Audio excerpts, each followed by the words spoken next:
kamekanik, magandang araw sa inyong lahat. Sana nasa mabuting kalagayan kayo, lalo na po sa ating mga OFW dyan.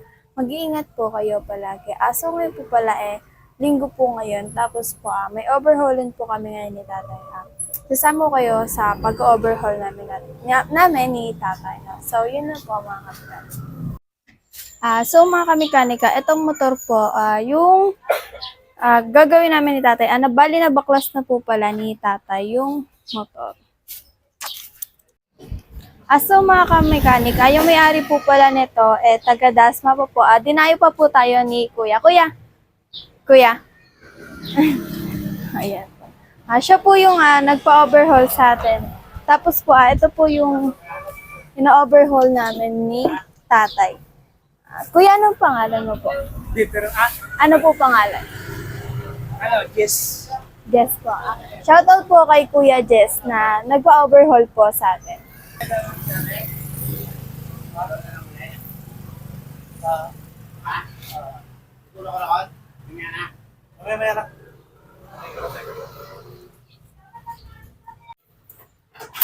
So mga kamekanika, tinatanggal po pala ni tatay itong magneto. Natanggal na rin po pala yung cylinder block tsaka cylinder head. Bali, ang papalitan po dito yung sa clutch housing natay. Tsaka gasket. Ayun Kasi po. biniyak siya mo dati ay may tagas. Bali po, ang papalitan daw po ay yung clutch housing tsaka yung gasket. Kasi po, nagkatagas po siya nung sa may gitna po. Kasi po, nakailang biyak po. Tatlo sa isang araw. Nakatatlong biyak daw po sa isang araw. Galing pagkasa yan. Sa kasa po ginawa. So matigas siya, kaya po ginaganyan ni tatay.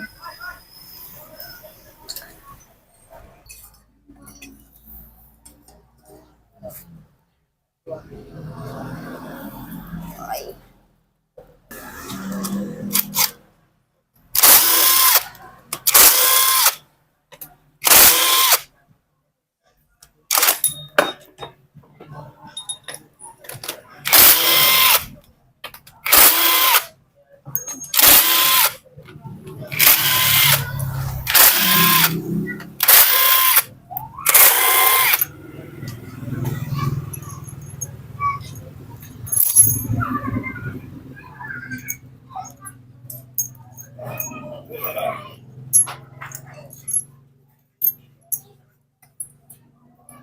Ito pang isa si batay.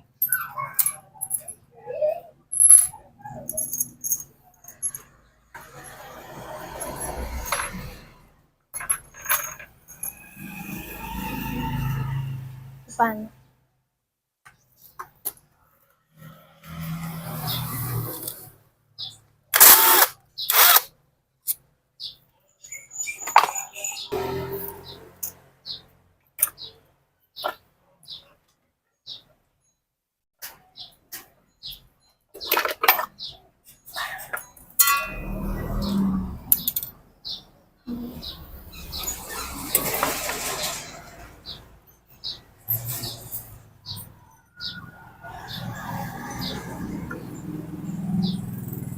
Bago pa eh.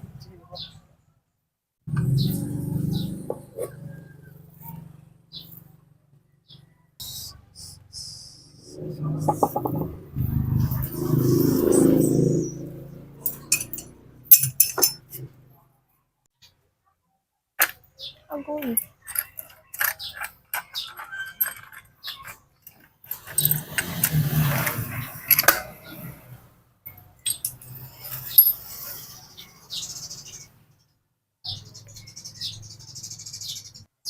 Sa baba. Diyan na, sa baba.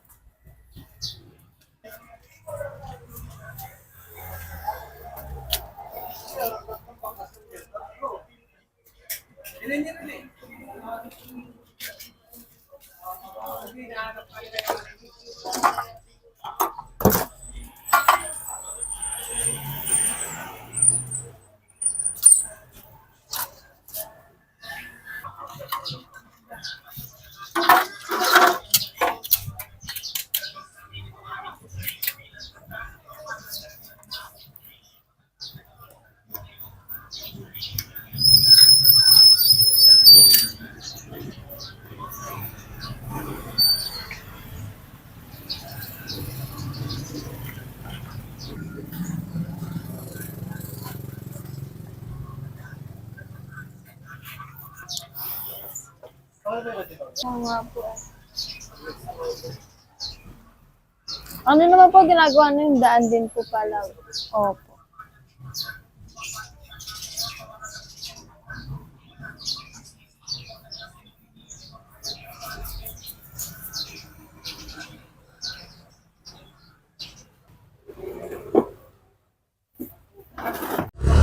So mga kamekanika, maghahanap kami ng pyesa ni Tatay Jess para order sa motor. Wala po kami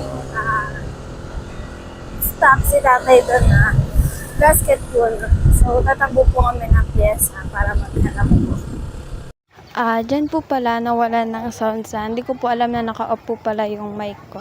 Ayan po, nakabili na po kami ni Tatay ng pyesa. Bali po, babalik na po ako niyan sa shop. So ayan mga kamekanika, nalinis na rin naman po yan, pati po yung isa. Ayan po.